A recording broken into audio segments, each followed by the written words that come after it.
Hello viewers, আসসালামু আলাইকুম। সকলে কেমন আছেন? আশা করি ভালো আছেন। আমি শখের বসে কিছু চীনা হাঁস পালন করতেছি। আপনারাও ইচ্ছা করলে বাড়ির আশেপাশে চীনা হাঁস পালতে পারবেন।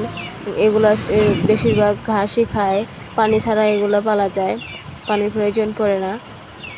তো আমি শখের বসে 1500 টাকা দিয়ে 16টা হাঁস আনছিলাম।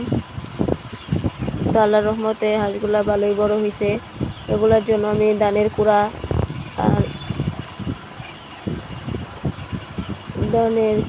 আর কচু কচু খাওয়াই। আপনারাও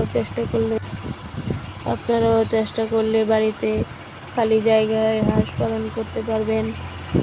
চীনা হাঁস পালনে তেমন কোনো খরচ নাই, এদের রোগ টুক কম, এজন্য পালার জন্য খুব সুবিধা হয়।